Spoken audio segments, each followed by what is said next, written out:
Haha. Okay. Okay, I'm back. Hopefully you can see me now. That's just going to mess up the back end office stuff because that was pretty good stuff, but that's okay. Can you guys see me now?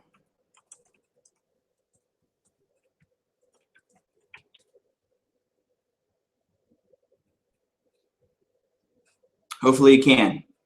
All right, so let me pick up from where I was talking about on-ramps and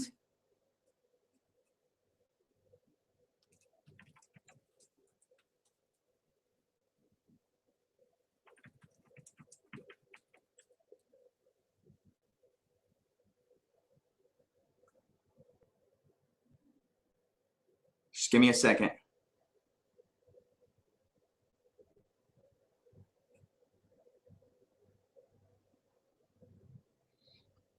Can you hear me now? Can you see me now? Is it working? Is it working? Are you there?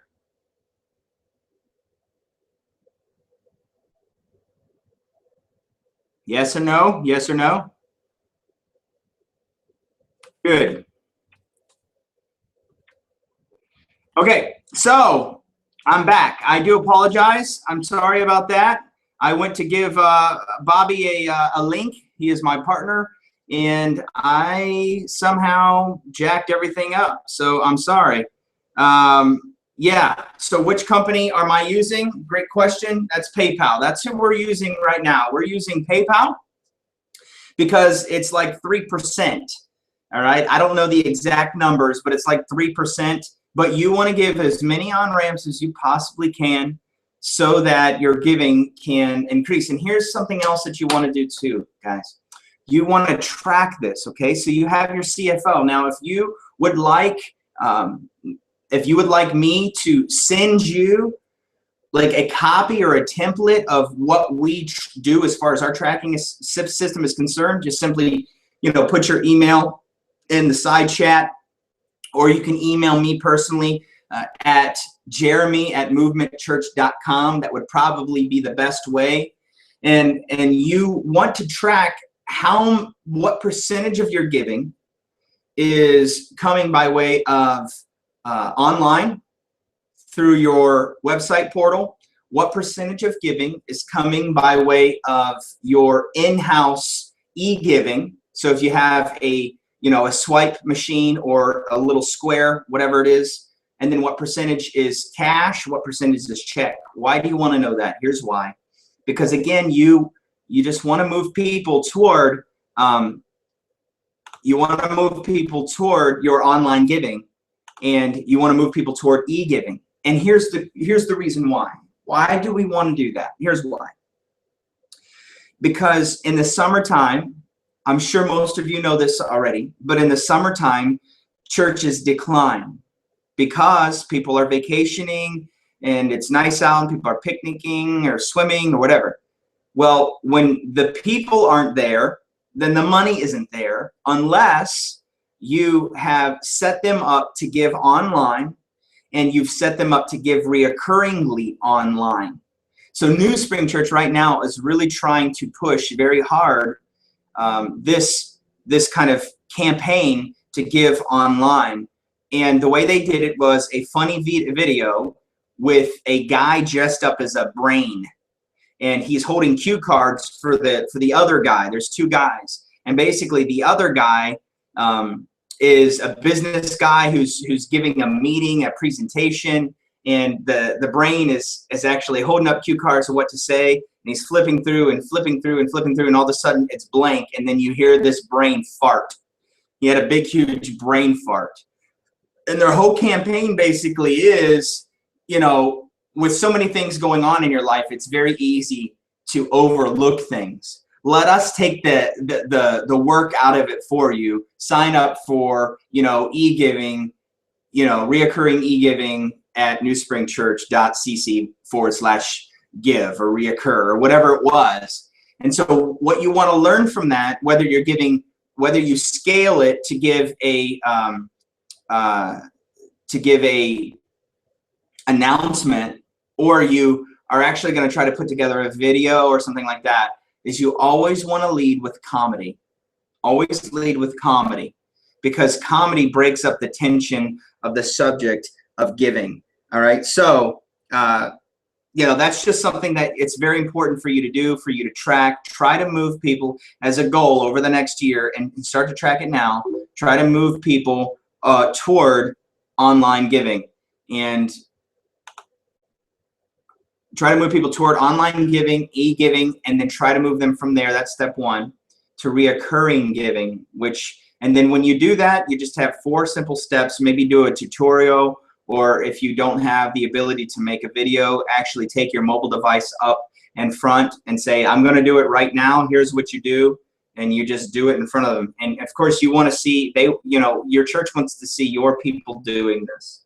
All right, so that's just something that you can take with you if you want, if you can use it, if you can't, whatever. Another thing is to always remember that Christmas is the church's most generous time. It seems like it's not. It seems like it would be counterintuitive because, people have to purchase gifts for their kids and things like that. But truly, it's a time where people want to be generous. All right. So you need to capitalize on that. You should probably do some sort of Christmas offering every year. Name it different things, call it different things, but do a Christmas offering. We have not done that, and we are going to implement it this year. But that's something that New Spring does all the time. Now, when it comes to, let me just share something else here with you that I thought was pretty cool. First and foremost, as a leader in your church, a senior leader, okay, you want to focus on a 4-letter word called tone. Tone is very important. New Spring Church has 11 campuses, and the hospitality or guest services director, the DLT that I spoke to, she is amazing. Her name's Sherry Moorhead. She was usually, like, when the church started, she was a church secretary, and then she's moved up in this position as the church has just exploded. But she was talking about this important thing called tone, and New Spring has 11 different campuses. So what she was saying is that the church always takes on the tone of the senior leader, always, just the way it goes. So you can go into some campuses, even though it's the same church, what we would say is, one church or another church for us, okay? You can go into one church and it's the vibe is awesome, energetic, high level, great. It's awesome. Like, you can feel it. It feels good. It's great. Why? Because the senior leader is actually excited. But you can walk into another campus, or in our case, church, and the tone is down. It's just kind of like flat, if you will. And the reason why it's flat is because the senior leader in that campus, or campus pastor, or for, in our case, senior pastor, is just not hyped up, not excited. Now, you don't have to try to create hype if you're not a hype person. Me personally, if you've ever been to our church hoots and hollers and praises Jesus and gets loud, just because, honestly, that's my nature. That's who I am. And I'm not trying to say don't be something you're not, but what I am saying is be cognizant of your tone. Tone is always top down. So be cognizant of your faith level. Be cognizant of your energy level. Be cognizant of your response, how you respond to things, because it will honestly replicate itself in your church. That could be a great thing, not a great thing. For example, where I currently live, Northeast Ohio, there is a guy by the name of Ernest Angley. Now, you may like him, may not like him. I'm not saying anything about it. But what I am saying is, if you ever watch his television program and you watch the people that preach, that he is raised up to preach, they preach exactly like he does. It's like watching him. It's pretty crazy. Actually, it's a little freaky. But nonetheless, tone is something that's caught. And you have to be very careful to guard your tone. Tone is always top down. Now, I want to take it a step further in tone.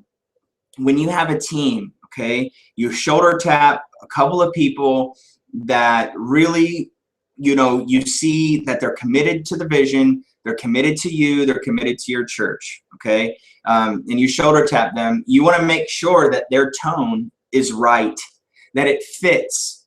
We've had this problem in our leadership team. First of all, our team's too big. I think we have 10 people. It's just too big. There's some things that we're going to work through to collapse that, to make it thicker rather than wider. But I'm sorry, more depth rather than length, I guess I would say. But if you have 5 people, 4 people, maybe 2 people in a room and yourself, and your tone is good, and you're excited, and you're loving Jesus, putting Christ first, and you're excited about the vision, you're clear about what your vision is, but there's somebody in that room who has a negative tone. That negative tone will, if you're not careful, kind of completely take over the room. It just will. And it's going to stifle growth. It's going to stifle creativity. So you got to make sure that when you're picking people for your team, that you get the right people on the bus in terms of you feel a good vibe from them. Tone is a vibe, right? And if you really are desperate and you get somebody on your team that always tries to challenge every single little thing that you do, then that's probably not a good person to have on your team. You really need to think about that. And I only know this because I've made that mistake. I've done it. I've gotten somebody on the team because I thought they'd be a good fit because they have great skill set, great whatever. And then when literally I see that person in a room, all right, my tone goes down because they come in the meeting with a bad attitude. You don't want to do that. You guys all want to make sure that you're rowing in the same direction. All right, so if you have 5 people rowing on the boat, you want to make sure that they're all turned in the right direction, because the guy with the bad tone usually is turned the other way while you guys are turned this way, and he's rowing against you. So usually you'll have 2 rowing with you, you'll have 1 rowing against you, and the rest of them won't be rowing at all. And that's leadership. Welcome to the club, okay? But your tone is very important. Tone is top down. And with your tone, then, you set the overarching feel of what your church is supposed to be, or what you envision it to be. And I'll just focus on something that I thought was pretty cool. And that is, in the hospitality area, one of the things that I think New Spring does better than any other church that I've ever been to, and I've been to a lot of churches, is that they start literally, I mean, you've heard this, I know you've heard this, you guys are honestly very smart. They start the sermon in the parking lot. And so let me just read some of the things that she said. And we only had like 15 minutes because I ran real late over in the meeting before her. But here's what she said. She said, how people are treated is going to preach a lot louder than the sermon. How people are treated is going to preach a lot louder than they are in the sermon, than the sermon's going to preach. And so that tone in that area of your first impressions, or your hospitality, or your greeting team, whatever you call it, and here's the good news, you can call it whatever you want, but that tone is going to be all important. It has to be genuine. It can't be fake, because if it's fake, then people are going to see right through it. But you got to ask the question, like, what happens if people, like this team maybe of 1 or 2, okay? Even if you have a small group, man, get people outside in your driveway, all right? Greeting the 3 other people that are coming to your small group to start a church. Train them early by showing them what you expect. Be the one out there carrying the tone, the excitement, holding the door, and really starting that sermon out in the parking lot, whether it's your driveway or it's your church. Another thing too, and a way to evoke value is by making sure that you tell your people to open that door 100 times or 1,000 times if that's what it takes. Don't ever stand there with the door open. Close the door every time between people that come, because you and I have all been to Walmart. When the door opens automatically for us, we don't feel good. about that. But whenever we have somebody out there that's opening that door and letting it shut and opening that door and letting it shut, it's the small things like that that speak louder than the sermon does. And it simply is the sermon illustration. So one of the things that she said is that every Sunday, the people that serve in the hospitality team or greeting team or whatever you want to call it, they are the sermon illustration. It's like show and tell, right? So she said you're going to hear about the love of Christ in the sermon, but you are going to see the love of Christ at the door in the parking lot. All right. So you get to show them what the love of Christ looks like before they get to hear what the love of Christ looks like. Why is that important? Again, some of this is probably review for some of you, but I'm telling you, your primary job, of course, is loving Jesus, getting your direction from God. But I'm saying the primary job for your team is to answer the questions that Andy Stanley asks. How are you going to get them there? How are you going to keep them there? How are you going to get them to bring people back? One of the ways that you will really focus on retention is by making sure that you give them an amazing first 5 minutes, 7 minutes experience, and you show and tell. You show them what the love of Christ looks like. You go out of your way. You go the extra 10%. All right? Every other church is probably going to do 80%. You do 20% more or 10% more, and you show them the love of Christ before you have the opportunity to tell them about the love of Christ. And that's going to be contagious. It's going to be awesome. And again, they're going to mimic your leadership. So that's just a little bit on greeting at the door, whatever person you have responsible for that. That is something that they should really, really take on and run with. Now, I don't want to screw anything up here, so I'm probably just going to leave that go. Couple other things. One, ministry is reactionary. Ministry is reactionary. If you heard what I said when I say it, just type that in the subject line over there. Ministry is reactionary. All right, so as soon as that comes through, type that in there for me so I know that you're there. Ministry is reactionary. What does that mean? Ministry is reactionary. What that means is that ministry is like hindsight. It's 20/20. And so whenever you're dealing with ministry, the way to do it the best is going to come as a result of an issue that arises while doing ministry. For example, in your kids' area, right? You're not going to know all the problems until you actually start doing ministry, and then you can tweak it and fix it and adjust it. One of the things that we're really trying to do better at is, of course, tone is top down. I think we do that pretty well, but then also reactionary ministries bottom up. Here's where if I can just confess to you, here's where I get kind of messed up.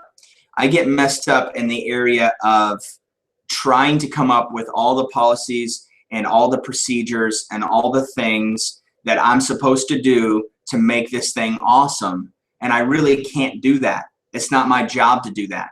All right. What it's my job to do is to find the right leaders and push that responsibility down. Find the right leaders and push that responsibility down. So what that means is my tone is top down. And I simply express the importance of hospitality ministry, the importance of kids ministry, my big four, the importance of connecting people right away, and the importance of an amazing weekend experience. And I find leaders that are going to be able to head up that position. And if I have the money, I put them on staff. And if I don't, I treat them like staff, because vision really always does attract the right leaders. And so if I have, let's say, for example, somebody in the kids ministry, or we can do hospitality since we've stayed on that vein. Ministry is reactionary. Let's say that I found my person to oversee my hospitality team. And that person then is responsible for bringing up things in which to do ministry better. Okay. For example, let's say that they discovered that when you well, here's an issue that we had at one point. We tried to be like Southern hospitality, and we greeted people at their cars, and we learned that freaked everybody out. So if that is something that you're trying, and you got to try all the time. In fact, I asked New Spring, do you ever fail? And they all said, let's start with yesterday. If you don't ever try anything, then you're never going to fail. And if you don't ever fail, you're never going to grow. But let's just say, for example, you tried something like that, like we did.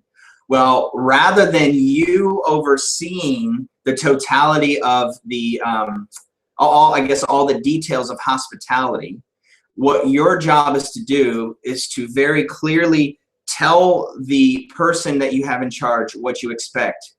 For example, the first 5 minutes means everything.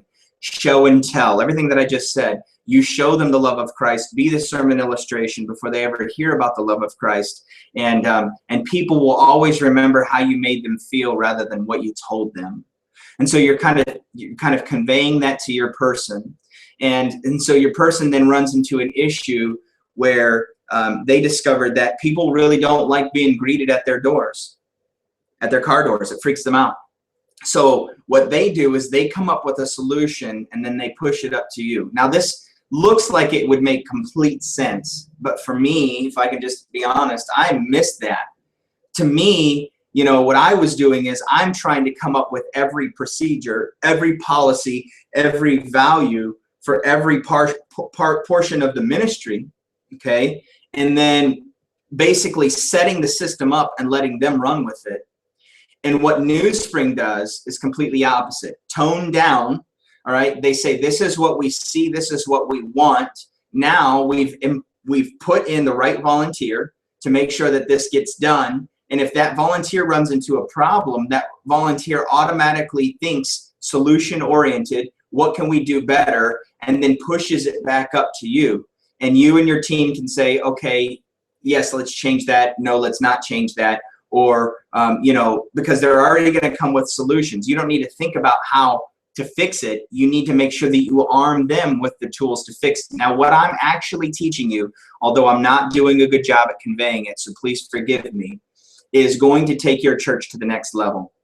Because most churches operate with the senior pastor doing every single thing. Our church doesn't. Our church operates with a team of people that surround the senior pastor that do a lot of things. And we're really trying to move to a New Spring so it frees up growth even more. And that is senior pastor who has a staff of people, a team of people that lead different people who lead different people who volunteer. And so those leaders of those volunteers are on the front lines of what it means to be in the hospitality ministry. And if they come up with a problem because it's reactionary, they push it up to their senior leader. That leader takes it to your person that you have in charge of the whole thing. And then that person, if they can't handle it, takes it to you, and then you push it right back down. So the goal is to push everything down deep. You want depth. You don't want to be a mile wide and an inch thick. I honestly would rather be like 12 inches wide and very deep than I would very wide and very thin. And that's kind of where we are now. We're making some adjustments to all of that. But one of the ways that they do that is they told every person that is in charge of a ministry, the directional leadership team told every person that's in charge of a ministry that they wanted that person and their team to come up with what they call the VVS. VVS are visions, values, and standards. So at New Spring, each different department, whether it's children, whether it's next steps, whether it's student ministry, whatever it is, whether it's hospitality or guest services, they all have a vision that director, that senior leader, is responsible for getting their team organized with. The second V is values. They have to come up with 5 values, and the ass. I do apologize for just saying that. I can't believe I said that on live. The S. It's been a long day. The S. You can ha over there on the side if you want to. The S are vision, values, and gosh, I just lost my train of thought because you guys have me all messed up here. standards. So they have to have two standards that go along with each value. For example, age-appropriate teaching is a value that New Spring has for their kids ministry. And because it's a value that New Spring has, they have to have two standards. A standard upholds the value. So essentially a standard is that no kid is allowed, they call it a kid-friendly policy. No kid under the age of 12 is allowed to be in an adult worship experience. All right, so because they value kids or age-appropriate teaching, they have a kid-friendly standard or policy that supports that. So that might be a way that you can get the 2 or 3 people that you have around you to start thinking independently, about how to actually do this, okay? So you get your 2 or 3 people around you. I would say kids is first of all number 1, and hospitality is right up there with them. You get those 2 people, you find those 2 people, and you say, okay, let's go with our vision. You're responsible for that at this point, all right? We are not like New Spring insofar as we have one vision that goes throughout the entire church. New Spring has multiple visions that support the main one. But there's your vision. Now I'd like you to come up with 2 or 3 values that you really, really care about, that we really put stock in that area of ministry. Let them think independently and then present it to you. And then 2 standards or policies, and get those things in writing. That makes you a big church. That makes you big time, all right? That makes you doing legit ministry.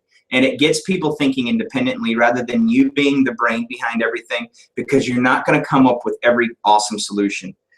It's just not going to happen. Now, I don't know if that's helpful for you or not, but here's what I know. You have to start thinking like that. You have to start thinking like that now. Otherwise, you're going to stay where you're at. I don't want you to stay where you're at. I don't want to stay where I'm at. I want to continue to reach more people for Jesus. As long as there's one more person to reach that doesn't know Christ, we need to keep going. We need to keep growing. We need to keep doing this thing. All right.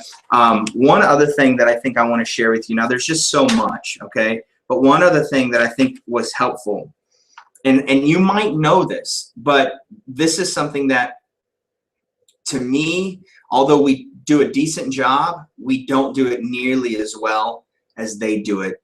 And that is tracking metrics, because numbers don't lie. There's a man on their staff named Michael Malkins, M-A-L-K-I-N, Malkin.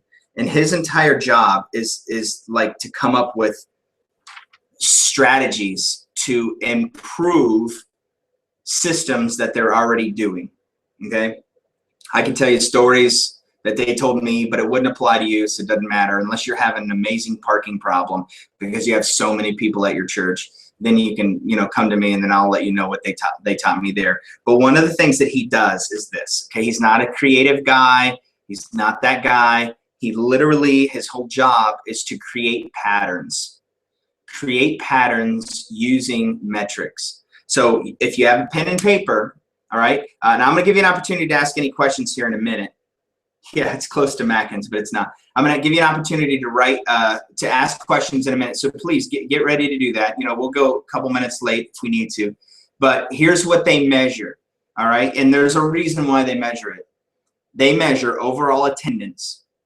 You got to always measure that, okay? I don't know why, but some churches that don't start doing that until they get so far along. We didn't either. It's just silly, all right?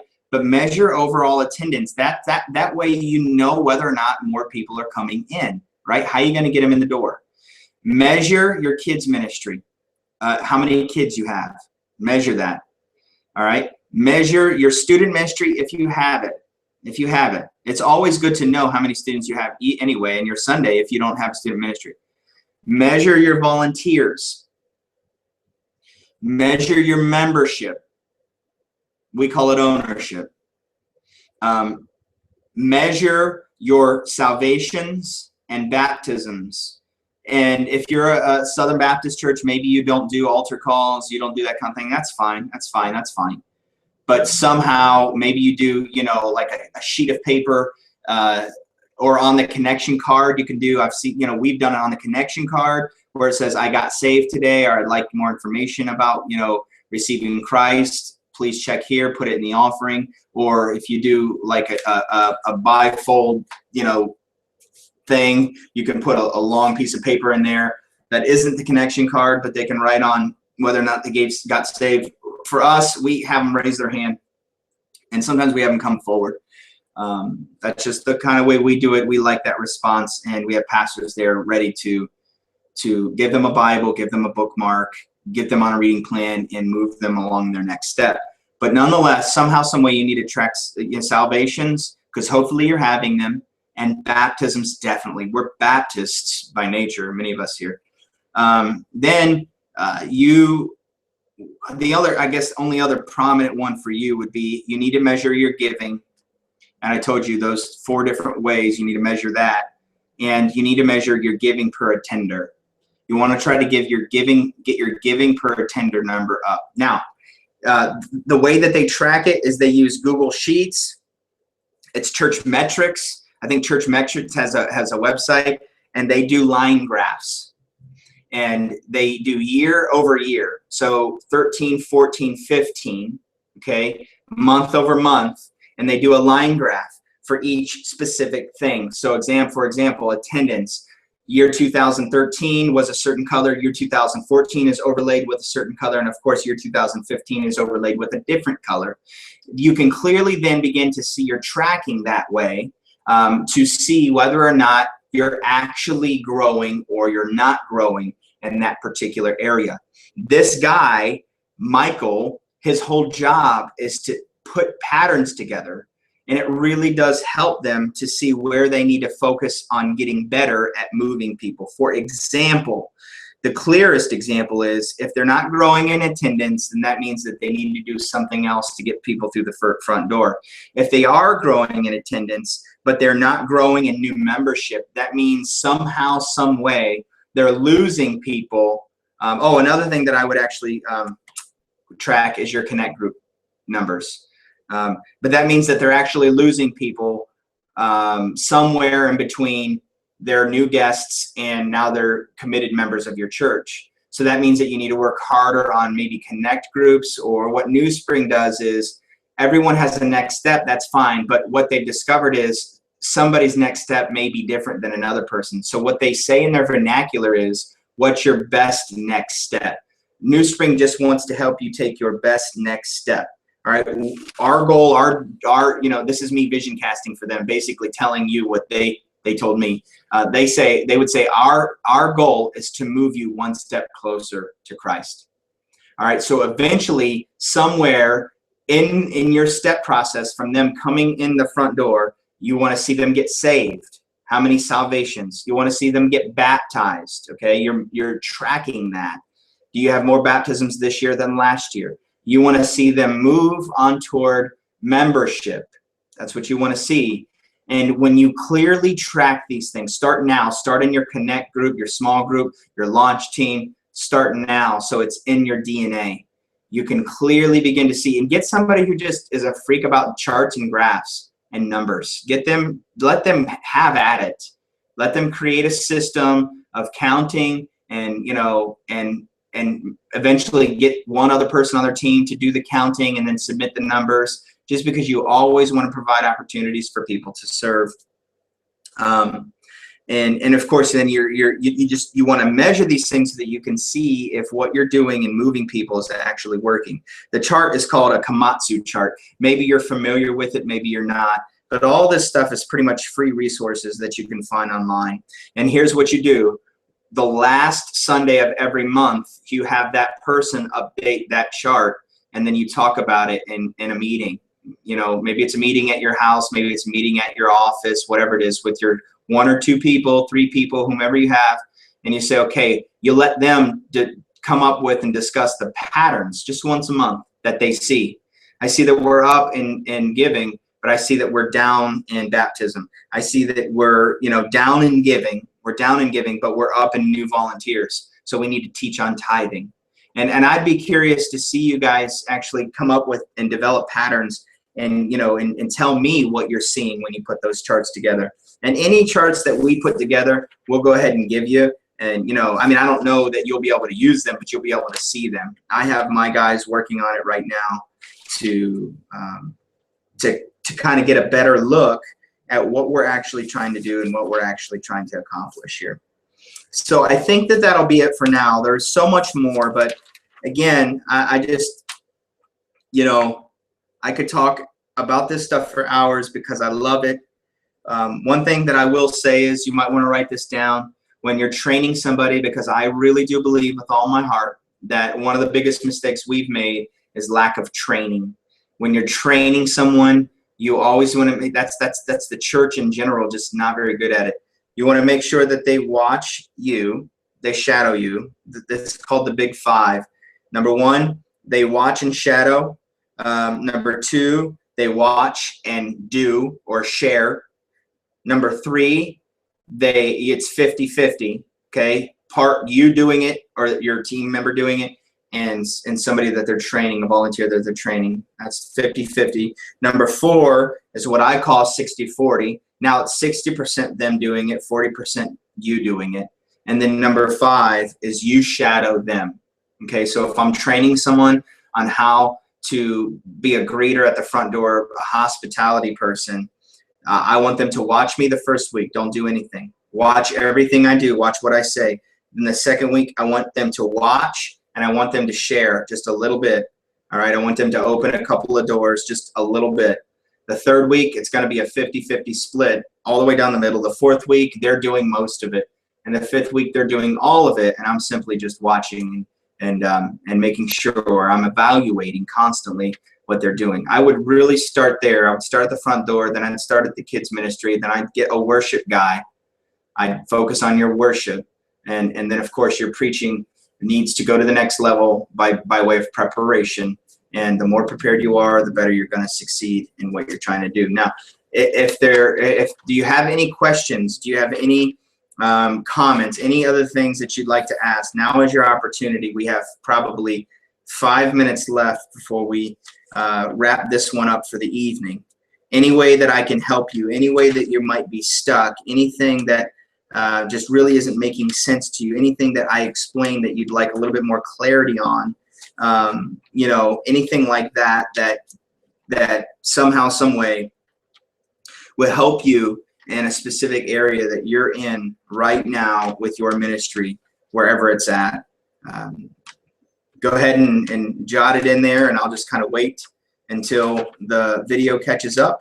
And if there's nothing, then we can pray, and hopefully you can put some of this stuff to work and watch it again later, if need be. Okay. Let's see here. Okay. One question is, what were the 4 areas in giving again? Online, check, card, reoccurring. Okay, so the 4 areas of giving, that's a great question. The 4 areas of giving are the passing of the baskets. All right, so the passing of the baskets, the giving station, which is just something in the back of the room, back of the auditorium. It has a sign somewhere that says giving station. You can, you know, go to directsigns.com or, you know, whatever it is, e-signs. I think we did them there, corrugated stuff. You can get it pretty cheap and have them sent to you, you know, have them designed and sent to you. You can hang it up. So passing the baskets, the giving station. The other way is inside, like where would be maybe your guest services or your information table or whatever. You know, we do it in our cafe, and that is what we call e-giving. And so we have the not the tablet, but the iPad, and then we have the swipe. The swipe's $100, connects into the iPad with a little cord, and then they swipe it, just like a lot of coffee shops like Arabica are using. Or we use the square. It hooks into the top of the phone or a iPad, whatever. And then the last one is giving online. Make sure that it's easy, it's mobile. You know, have somebody, every time we do a welcome, we remind everybody with a slide, the 4 areas of giving, and we basically say, this is just for your ease. This is for your ease. And you know, so we've created multiple ways for you to be faithful in your tithe. And so usually Jeff, who does our He's our student pastor. He does such a good job at our welcome that we don't call it announcements, we call it welcome, that he'll always say, you know, and this is how I give because I don't carry cash. Right? Another reason why you want them to give that way is because Dave Ramsey would say this, and it's just true. People don't associate the pain of giving when they give via electronically. Okay, when you have to actually break $100 bill and you get, you know, you give 60 and you get 220s back, that hurts a lot more than you just saying, okay, you know, I'm going to swipe my card and I'm going to give $60, done. Literally, there's something that happens in your brain that makes it more painful to give cash. So you want to create on-ramps. You don't want to make them have to hold their going to the bathroom until they get, you know, 50 miles away, because you're going to literally, like, our e-giving is up, like, I'm talking just several thousands of dollars. We don't have a lot of money. No churches that are growing have a lot of money. But I'm saying if we took that away, we would literally take a third of our giving away. So you could potentially add a third of your giving, another third, by creating different ways for them to actually give. You know, that's just, and then always on Monday, because you have people volunteering, they forget, on Monday more money comes in online because people didn't get an opportunity to do it. Okay. All right. I am so grateful for you guys, and I just want to take a moment and pray for you guys, and thank you so much for hanging out with us tonight. It's just been an honor. It's a privilege. It's doing something I love. I love you. I love your churches. I love the kingdom of God. And I just want to see us get better together. That's what I want to see. I want to see us get better together, and I think that we can. Lord Jesus, thank you for everybody that is in this mastermind, for everybody that that you've allowed to be here and to learn. I pray that they take something helpful home with them today, and I pray that you'd give us the speed of implementation. I pray that we would push leadership down, watch our tone, and we'd give people the opportunity to be empowered to do reactionary ministry. And God, I just pray that you bless each pastor, that you grow their church, and not in terms of growing their kingdom, but in terms of growing your kingdom, so that your will will be done, you know, on earth as it is in heaven. That's our greatest goal. Thank you so much for allowing us the amazing privilege of being used by you. We love you. We thank you. We ask all of this in Jesus' name. Amen. All right, guys, until next week. I will talk to you later. All right. Bye-bye.